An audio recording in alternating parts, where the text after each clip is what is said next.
Hey folks, this is sort of an inspiration from a dialogue I had with some people on integrallife.com about the nature of what is a new paradigm, what's so new about it, and maybe we're making the mistake of just recreating the old in the guise of the new.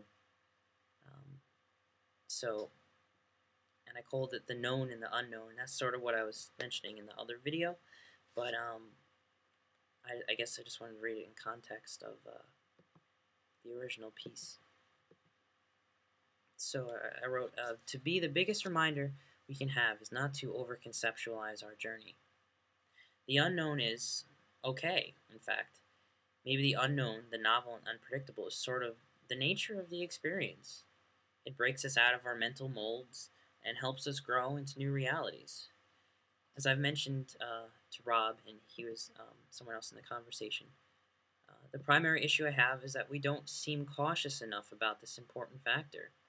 If we map reality, we end up living in the map and not the messy or humbling territory itself. So I think we should be striving above all else for a healthy balance. Mapping out the unknown can limit us within that mental framework. So how can we achieve a slightly more healthy balance between overarching maps and novel transformation that takes us beyond the known? To me, that is the heart of integral philosophy to begin with. Even with the philosophical journey of our culture, postmodernism points out to the relativity of paradigms and frameworks, the relativity of knowledge. But the beautiful component to it all, to me at least, is that the spiritual present takes us out of our transient ages and into something beyond knowledge, beyond the maps, and into the eternal and the timeless. We simply can't over-conceptualize about that, because it will become discursive and distracting. On the other hand, complexity is beautiful. We should always be striving to develop new conceptions, new ways of expressing the dynamic nature of the universe. In that way, maps and images and concepts will always be a part of who we are in this existence, but I think using them as symbols and representations is very important, or else we'll mistake the map for the territory. I believe the human species is at the point where it is trying to understand the limits of knowledge and if there is anything beyond the reasoning mind. To what extent is our reality a creation, a mythos, and is that necessarily a bad thing? Is there a deeper, more whole that is capable of being realized? To me, that would make life like a lucid dream, a beautiful act of creation and play, creativity and novelty, fully realized in the spiritual present. Instead of just unconscious dreamers, by returning to the source we've come full circle, and now become lucid dreamers in a reality waiting to be explored or imagined even. But this is the most important part. I wrote, but it always takes that first step into the unknown, the awakening, going through our hearts, into the spiritual present where the mental distinctions are not, and that unity melts away our cold exterior. It's the wellspring of creation. So if we were to tap into that realization, imagine what the human race could become.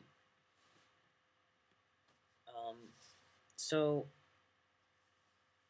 what I was basically saying is, are we going to play the same game with this?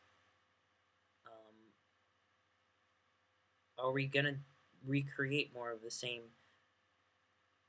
story? You know, the getting lost in the mind, getting lost in knowledge, getting lost in ideologies, no matter how subtle they become. Isn't there something more to us that we can be honest about? You know, that we can explore openly without needing to map it out to make it comfortable? These things are new. There is something happening, and it's very new. We can't predict it as well as we thought we might be able to. It shatters our preconceived notions, even of what we think this new thing is. That's more important than the content of the knowledge we're trying to teach. Rather, it's that we have yet as a species to learn how to deal with our discomforts. And I don't just mean pain, I mean the psychological fear of something new, of change, of maturity, of something deeper. We are always battling between, security and comforts, and novel ingenuity and creativity. You know, um, so in context, I was talking to the Integral Institute, having a conversation with them, because what they're saying that they're doing is creating something new, the leading edge, the bleeding edge. Oh, I guess it's almost time for me to go to go to bed. Um, but if we're talking about creating the bleeding edge of thought, the bleeding edge of consciousness, but to me it seems like we're using the same old mental faculties. We're just sort of recreating everything again. We're creating all of these maps and we're going to get lost in them again.